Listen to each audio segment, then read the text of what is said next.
Okay, this is session 7. We are talking about training trainers or making disciples who can make disciples. And this is the book.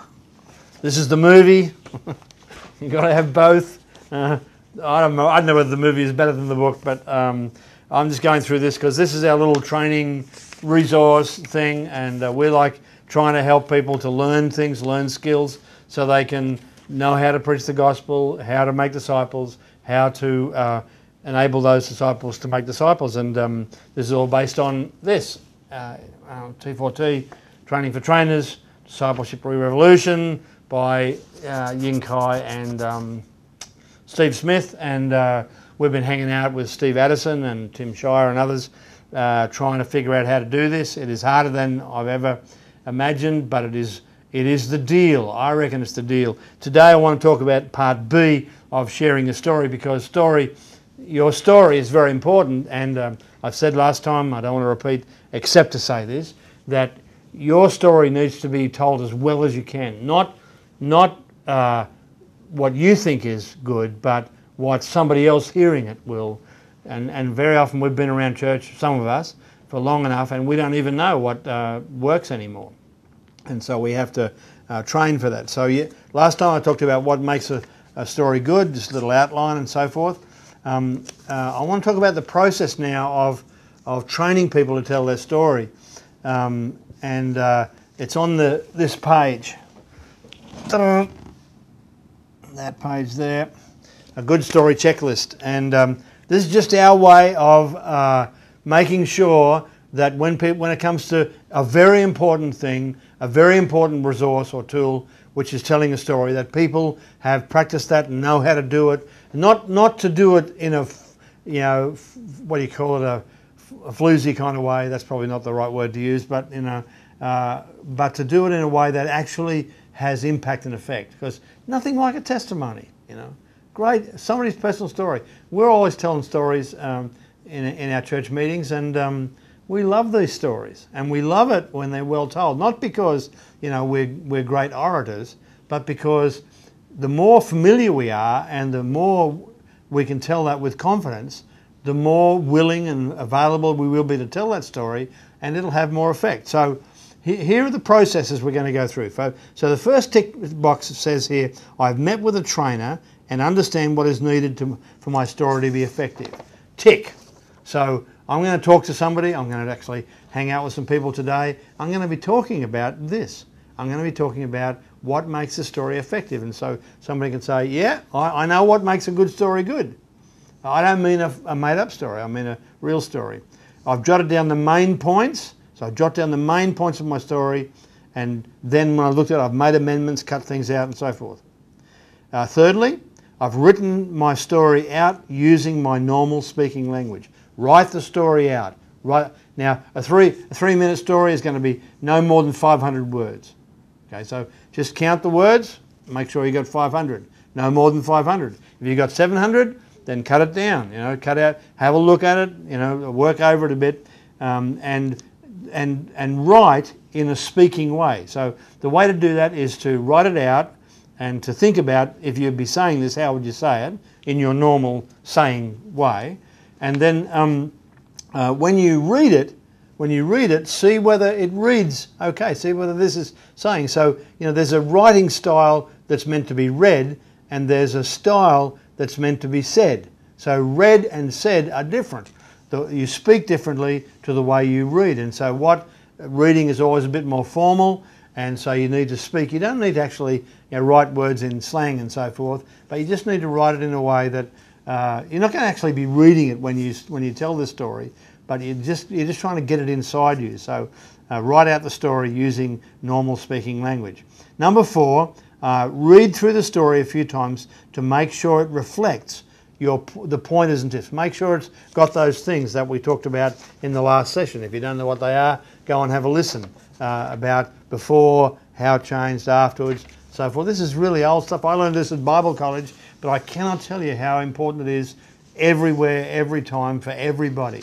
And I don't just mean a salvation story. I mean a story of God's provision, a story of God doing something, a story of God saying and you obeying. I'm going to give you a few stories in a little while, down the track a bit, that'll give you an example of this. I've practiced reading it aloud 2 or 3 times and made any amendments. So you read it out aloud. It's amazing how when you read something out aloud that you've written, it sounds different and you pick up things that aren't the way you think they should be, and work at it a bit. You don't need to be picky, you don't need to be anal, you just need to think about it and get it as best you can. I have rehearsed it enough so I can tell the story without notes. Now there's a bit of a challenge for some people, you know, who, especially if you're nervous, especially if you're not used to public speaking. Okay, that's fine. If you're not used to public speaking, we're not going to produce public speakers. We're just going to help people to be able to tell their story well.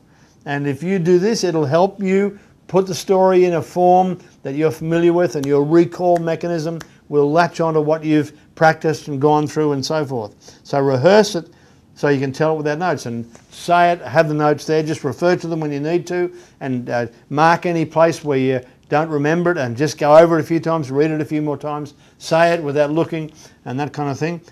Then I've timed my story so that I know that it takes 3 minutes or less.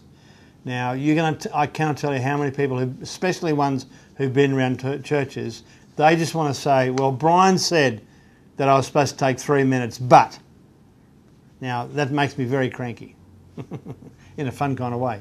Not because I think 3 minutes is the divine period of time, but because they don't get the idea about this. The idea is this is to make it concise. You know, try it in 2 minutes if you can. But, you know, under 3 minutes is just this way, because very often when you talk to somebody, they're not going to concentrate on what you're saying for more than 3 minutes.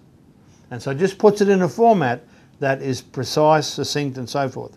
Next one is, I've shared my story with a friend or family member for their comment. So just say to somebody who you know well, that you feel confident with, hey, listen, I'm learning how to do this, and I just need to, will you have a listen and tell me what you think?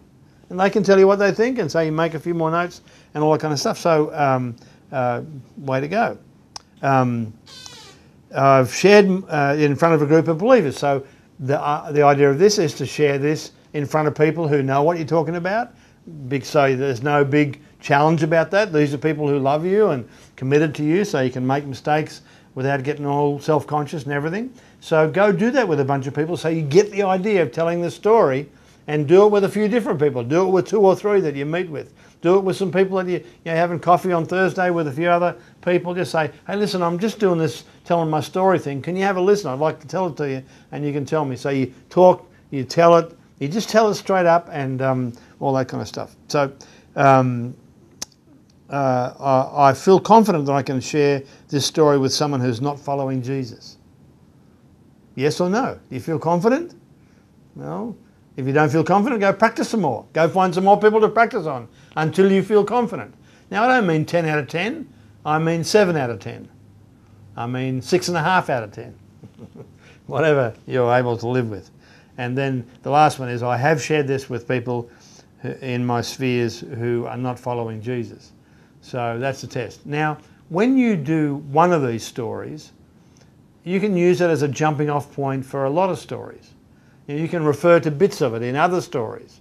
And so I reckon you ought to have at least 5 good stories of things that God's done in your life, so that at any point in time you can testify, or you can share the gospel by sharing your experience of the gospel, by sharing your experience of Christ.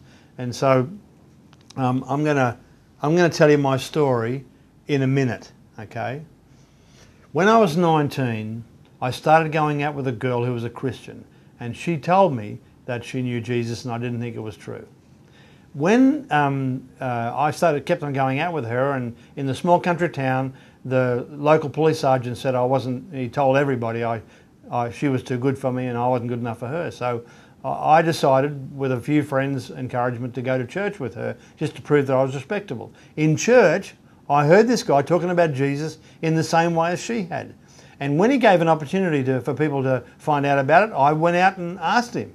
I've never done this before. He told me that I was to go and read the Bible. I was to pray a prayer. I prayed a prayer after him. It didn't really mean anything to me, but he told me to read the Bible and pray, and if it worked, then I would know about it myself. So I went home, read the Bible. He told me to read John's Gospel. I looked up John's Gospel in the index, found the Bible, looked it up. At 2 o'clock in the morning, I read John chapter 1. I got to verses 11 and 12 where it said, that he came to his own didn't receive him, but to as many as received him, he gave the right to become children of God. And I experienced the presence of God, taking away rubbish, changing my life, pouring his love into me. That's all I can say. Okay, there's my story, just in a little over a minute. So that's how challenging it is. But have a go.